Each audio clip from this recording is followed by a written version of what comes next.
السلام علیکم ورحمۃ اللہ۔ پلس فرام دا قرآن کے سلسلے میں آج پڑھیں گے پارہ نمبر 9۔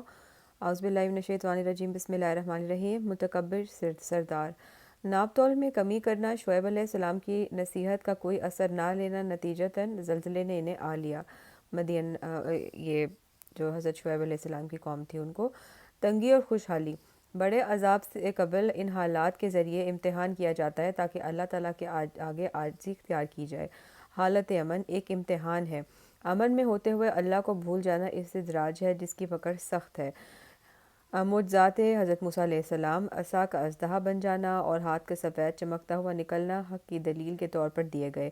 فرعون کے جادوگر حق کو پہچان کر فوراً قبول کر لیا اور اس پر جم گئے۔ دین کے راستے میں آنے والی آزمائش کے وقت دعا تو جب فرعون نے ان کو دھمکی دی کہ میں تمہارے ہاتھ اور پاؤں مخالف سمتوں سے کٹوا دوں گا اور تمہیں سولی چڑھا دوں گا، تو انہوں نے اللہ تعالیٰ سے دعا کی، ربنا افرغ علینا صبرا وتوفنا مسلمین۔ اللہ تعالیٰ سے صبر مانگ لیا انہوں نے۔ آل فرعون کی آزمائش، قحط، پھلوں کی کمی، طوفان، ٹڈیاں، جوئیں، مینڈک اور خون کا بھیجا جانا، عذاب ٹالنے کے لیے ہر دفعہ ایمان لانے کا وعدہ کرنا اور مگر عذاب کے ٹلتے ہی پھر خلاف ورزی شروع کر دینا۔ بنی اسرائیل کی آزمائش، فرعونیوں کو غرق کر کے بنی اسرائیل کو نجات دی گئی تو وہ بچھڑے کو معبود بنا کر شرک کی آزمائش میں گرفتار ہو گئے۔ تو جب حضرت موسیٰ علیہ السلام کو اللہ تعالیٰ نے کوہ طور پر تورات دینے کے لیے بھیجا تو پیچھے سے سامری نے ان کے لیے ایک بچھڑے کا وہ بت بنا دیا جس کی وہ پوجا کرنے لگے۔ زندگی میں ایک کے بعد ایک امتحان آتا ہے تاکہ نیک اور بد کو چھانٹ کر الگ کر دیا جائے۔ بت پرستی کی نفسیات، بتوں کے گرد موجود زیب و زینت سے متاثر ہو کر انسان ان کی پرستش کرنے لگتا ہے، برخلاف اس کے اللہ کی ہستی نگاہ سے اوجھل ہے اور کوئی ظاہری کشش نہیں، اس لیے اس کی عبادت پر یکسو ہونا مشکل لگتا ہے۔ اللہ کو دیکھنا، موسیٰ علیہ السلام کا مطالبہ پورا نہ ہوا کیونکہ دنیا میں کسی کی مجال نہیں کہ وہ اللہ کو دیکھ سکے۔ تکبر، حق سے انکار اور لوگوں کو حقیر جاننا، رائی کے دانے کے برابر بھی تکبر کرنے والا شخص جنت میں داخل نہیں ہوگا۔ یہ بہت ڈرنے والی بات ہے۔ کسی بھی قسم کا تکبر جو ہے وہ بہت خطرناک ہے کیونکہ وہ انسان جنت میں داخل نہیں ہو سکے گا۔ شرک پر غصہ، موسیٰ علیہ السلام کا غصہ بجا تھا مگر طویل نہ تھا۔ حقیقت واضح ہوئی تو دل میں کوئی بدگمانی نہیں رکھی، اس لیے فوراً دعا کی۔ تو جب انہوں نے حضرت ہارون علیہ السلام اپنے بھائی کو پکڑا جا کے ان کے بالوں سے اور ان کو کہا کہ آپ نے کیوں نہیں ان کو منع کیا، تو انہوں نے حضرت موسیٰ کو اپنی ماں کا واسطہ دے کر کہا کہ آپ اس طرح نہ کریں، اور پھر ان لوگوں نے میری بات نہیں مانی اور اگر میں ان کو اور روکتا تو یہ مجھے مار ہی ڈالتے۔ تو حضرت موسیٰ کا غصہ جاتا رہا اور پھر انہوں نے اللہ تعالیٰ سے دعا کی، رب اغفر لی ولی اخی، اپنے بھائی کے لیے بھی ساتھ دعا کی، وادخلنا فی رحمتک وانت ارحم الراحمین۔ رحمت کے مستحق، اللہ کی وسیع رحمت متقی، اب یہ دیکھ لیں کہ اللہ کی وسیع رحمت کن لوگوں پر آتی ہے؟ متقی لوگوں پر جو اللہ کا خوف کھاتے ہیں، زکوٰۃ دینے والوں پر، آیات پر ایمان لانے والوں پر، کہ جو بھی اللہ کی آیات ہیں ان پر ایمان لانا سچے دل سے، ان لوگوں کے لیے اللہ تعالیٰ کی وسیع رحمت ہے۔ کامیابی کا راز، نبی امی کے مقام پہچاننے، ان کی تائید کرنے اور ان پر نازل کردہ کتاب کی پیروی کرنے میں ہے۔ دین کے ذریعے دنیا طلبی، اللہ کی کتاب کے بدلے دنیاوی فائدے حاصل کرنے کی بجائے اللہ سے جنت طلب کرنا۔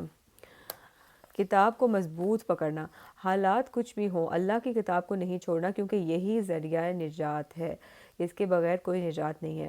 عہد الست، سب روحوں سے اللہ کے رب ہونے کا اقرار لیا گیا تاکہ یہ نہ کہہ سکیں کہ ہمیں تو علم ہی نہیں تھا۔ دنیا کا لالچی، دنیا کے علم آنے کے بعد دین چھوڑ کر دنیا کی طرف لپک پڑنا کتے کی طرح لالچ کرنے کی طرح ہے کیونکہ وہ ہر وقت اس کی زبان باہر ہی رہتی ہے، لالچ ہی کرتا رہتا ہے۔ جہنم میں کثرت، دل، کان، آنکھ سے حق کو نہ سمجھنے اور نہ قبول کرنے والوں کی اکثریت جہنم میں ہوگی، اللہ میں ان سے بچا لے، آمین ثم آمین۔ اسماء الحسنی، اللہ کے اچھے ناموں کے ساتھ دعا کرنا، سبحان اللہ، اور ان ناموں سے بچنا جو اس نے اپنے لیے نہیں رکھے۔ تو جو نام اللہ تعالیٰ نے اپنے لیے نہیں رکھے اس کو ان سے نہیں پکارنا چاہیے، بلکہ جو نام اللہ نے اپنے بتائے ہیں انہی سے پکارنا چاہیے اور ان ناموں کو پکار کے اللہ سے دعا ضرور کرنی چاہیے انشاءاللہ۔ میرے پاس ایک کارڈ ہے دعاؤں اللہ کے ناموں والا اور وہ مجھے مل نہیں رہا، انشاءاللہ اللہ کرے مجھے مل جائے، then I'll be making some videos from that as well۔ غیب کا علم، نبی صلی اللہ علیہ وسلم کو نہیں تھا، اگر علم ہوتا تو آپ صلی اللہ علیہ وسلم کو کوئی تکلیف نہ پہنچ سکتی اور آپ پر وقت پیش بندی کر لیتے۔ تو رسول اللہ صلی اللہ علیہ وسلم کی ساری زندگی ان پہ جب سے وہ نبی بنے تھے بہت سی آزمائشیں آئیں، اور اس سے پہلے بھی آتی تھیں لیکن اس کے بعد تو بہت زیادہ آئیں، اور اس لیے اس سے یہ واضح ہوتا ہے کہ ان کو غیب کا علم نہیں تھا، وہ اتنا ہی علم جانتے تھے جتنا اللہ تعالیٰ ان کو دیتے تھے۔ اور تمہارے جیسے بندے اللہ کے سوا کسی کو نہیں پکارنا، کیونکہ باقی سب بندے ہیں اور کچھ بھی قدرت نہیں رکھتے۔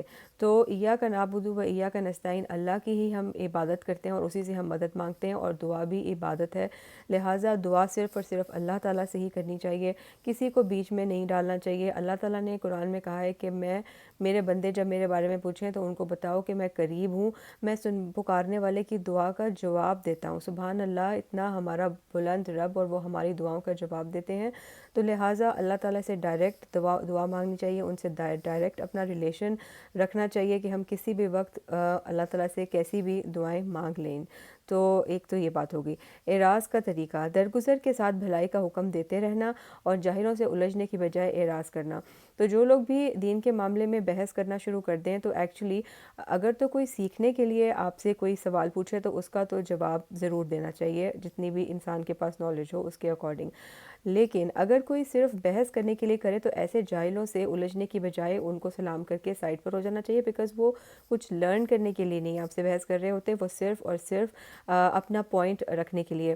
اور دوسری بات یہ ہے کہ قرآن کی آیات کو صرف اس لیے نہیں پڑھنا چاہیے کہ ہم اس سے کسی کو لائک کسی ڈس بلیور کو یا کسی اور کو ہم نیچا دکھا سکے کہ میرا پوائنٹ صحیح تھا اور آپ کا پوائنٹ غلط تھا، یہ بھی غلط طریقہ ہے۔ قرآن کو ایز اے ہول پڑھنا چاہیے اور ایز اے ہول اس کو سمجھنا چاہیے، کیونکہ یہ اللہ کا کلام ہے اور اس سے بہترین تو کوئی اور کتاب ہو ہی نہیں سکتی۔